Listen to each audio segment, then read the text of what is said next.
नमस्कार, प्रणाम। मैं हूं सिकंदर कुमार और हमारे साथ में ये जो मॉब देख रहे हैं, यानी जिसको आप हिंदी में भीड़ कहते हैं, ये भीड़ लगने का मुख्य जो वजह है, क्योंकि यहाँ पर एक अभी यानी कि 5 बजे के आसपास भयानक हादसा होता है। लगभग इनकी एज जो है 70 वर्ष हो रहा होगा और ये जो व्यक्ति सामने देख रहे हैं सरवन जी हैं। इनकी माता जी को किसी अज्ञात हाईवा है वो धक्का मार करके चला गया है। प्रत्यक्षदर्शियों के अनुसार वो जो गाड़ी थी वो लगभग एक बार धक्का लगने के बाद में फिर से वो बैक की, यानी अर्थात इससे पता चलता है कि वो ड्राइवर जो है वो स्किल्ड ड्राइवर नहीं है, यानी कि उसको गाड़ी चलाने का अनुभव नहीं है। वैसे में वो जो है ना बैक गियर के साथ में फिर से वो दोबारा मारी। इस क्रम में महिला की उनकी दर्दनाक तरीके से मौत हो गई। हालांकि प्रत्यक्षदर्शियों के अनुसार और इस वीडियो में साफ तौर पर देखा जा सकता है कि ये जो आप हाईवा का जो टायर देख रहे हैं, वो टायर से साफ पता चल रहा है कि ब्लड जो है यहाँ से, लोगों का कहना है कि मस्जिद तक के वो ब्लड जो है ना वो लगा हुआ दिख रहा है। यानी कि मस्जिद की यहाँ से डिस्टेंस होगी कम से कम 200-300 मीटर के आसपास में। सोच लीजिए कि कितना विभत्स और कितनी मतलब निर्दयतापूर्वक इस प्रकार की घटना को अंजाम दिया गया। हालांकि वो निर्दयतापूर्वक वो जानबूझ करके नहीं दिया, लोगों का पब्लिक का भी कहना है। लेकिन सवाल ये उठता है कि यदि आपके पास में गाड़ी ड्राइव करने का प्रशिक्षण यानी अनुभव प्राप्त ना हो तो आप गाड़ी कैसे चलाते हैं? आखिर इसमें दोषी कौन है? सवाल ये उठता है कि क्या इसमें क्रशर व्यवसायी दोषी हैं या हाईवा मालिक दोषी हैं? अगर क्रशर व्यवसायी भी दोषी हैं तो उन्हें अभी तक के वैसे व्यक्तियों को चिन्हित करके क्यों नहीं हटाया गया जो कि अप्रशिक्षित है, जिन्हें सरकार के द्वारा उनको प्रशिक्षण नहीं दिया गया है, उन्हें ड्राइविंग लाइसेंस नहीं दिया गया और वैसे लोगों को गाड़ी में चढ़ा करके भेज दिया जाता है। और इस प्रकार की दुर्घटनाएं हंटरगंज में आने वाले दिनों में कम से कम सैकड़ों घटनाएं यहाँ पर हो चुकी है। अभी कुछ ही दिनों पहले ही जोरी में इस प्रकार की दुर्घटना हुआ था, उसमें पुलिस इन मामलों पर अपना संज्ञान ली है और चीज़ों को देखी है। बहरहाल हमारे पास में बहुत सारे लोग हैं, क्योंकि चलिए इनके जो महिला अभी एक्सपायर की हैं उनके बेटे ही हैं, सबसे बड़े बेटे हैं। सर, ये घटना कब घटा, थोड़ा सा बताएंगे आप? 5:21 में। कहाँ थी ये? यहीं से घर से जा रही थी बाहर। घर से बाहर जा रही थी? मंदिर से होके आई, मंदिर दे रही थी। अच्छा, तो मतलब मंदिर से निकली होकर के आई, इसके बाद अपने घर की ओर जा रही थी? घर की ओर से जाके झाड़ू दे रही थी और हम तो घर के अंदर थे। कैमरा में पता चल रहा है कि बाइक के आगे धक्का मारा, साड़ी फंसा, उसके बाद बाइक करके चढ़ा दिया। अच्छा, और नली के करीब चढ़ा दिया जी, एकदम साइड में देखिए ना आप भी अपने। बिल्कुल। अच्छा, ये इनका एज क्या हो रहा होगा? एक लमसम 60-65 70 वर्ष के आसपास में। क्या वो स्वस्थ थी?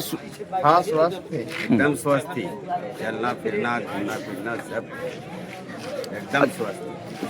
अच्छा, इस प्रकार की जो घटनाएं हो रही है लगातार, आप देख रहे होंगे हंटरगंज में ऐसे सैकड़ों घटनाएं हो चुकी है, तो इसमें मुख्य रूप से जिम्मेवारी किसकी बनती है? प्रशासन के पैसा के खाली जरूरत है और क्रशर मालिक पैसा दे रहा है, अपना काम कर रहे हैं।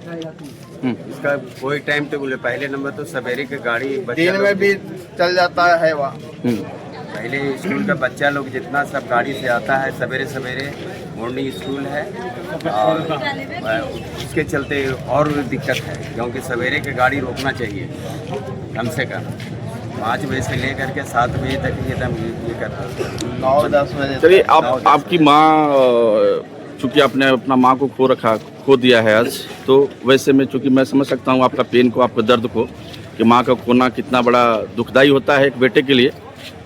तो एक बेटा होने के नाते, क्योंकि आपके साथ वैसे घटना हो चुका है, अब वो तो लौटा नहीं सकता है, लेकिन फिर भी आपकी जो यहाँ के जो जिला प्रशासन है या स्थानीय प्रशासन से, उससे क्या आपकी मांग है? मांग कर रहे हैं चढ़ावे लगे, प्रशासन की ही मांग कर रहे हैं कि वो चढ़वावे पैसा ले लेके जनता पर गाड़ी, यही मांग रहेगा।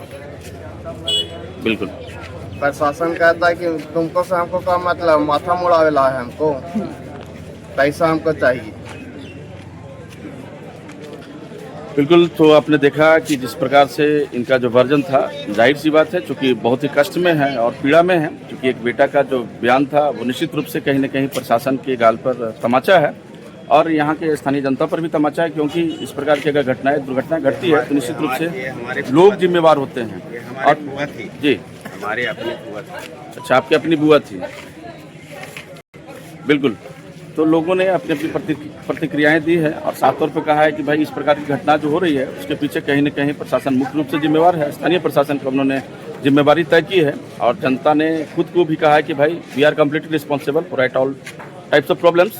हम इसके लिए पूर्णतः हम लोग जिम्मेवार हैं और जब तक एक जन आंदोलन नहीं करेंगे, जब तक एक रणनीति के तहत में काम नहीं करेंगे, इस प्रकार की दुर्घटनाएं घटती रहेगी और हाईवा मालिक या क्रशर व्यवसायी जो है अपना जो उनका व्यवसाय है इसी प्रकार चलता रहेगा। और यदि सच में हम सभी को स्वस्थ और सुखी रहना है तो उसके लिए एक जो नो एंट्री का अक्षरशः पालन करना होगा। यानी कि कुछ लोगों ने कहा, हालांकि अभी 8 बजे तक नो एंट्री कर दिया गया है, लेकिन लोगों का कहना है कि 5 बजे मॉर्निंग से ये रात्रि 9 बजे तक ये जो है कोई भी भारी वाहन जो है इस एरिया से ना गुजरे और इस प्रकार की दूसरी दुर्घटना लोगों के साथ में ना हो। चूँकि व्यक्ति वही समझ सकता है जिसका परिवार गया है, क्योंकि जाहिर सी बात है अभी भीड़ है, भीड़ में लोग जो है बस थोड़ी देर लोग एक दूसरे से बातचीत करेंगे, बातचीत करने के बाद अपने अपने घरों में जाएंगे और उसके बाद में सब चीज़ों को भूल जाएंगे। लेकिन इस प्रकार की घटनाएं जो है वो लगातार घटती रहेगी और इस वीडियो में जो है ये साफ तौर पे ये महिला का जो शव देख रहे हैं, क्योंकि देखा नहीं जा सकता क्योंकि पूर्णतः कुचला हुआ है, तो वैसे में लोगों ने मना किया कि ये देखने योग्य नहीं है। तो ये इस तस्वीर के माध्यम से, इस विजुअल के माध्यम से सारी चीज़ों को आप देख सकते हैं।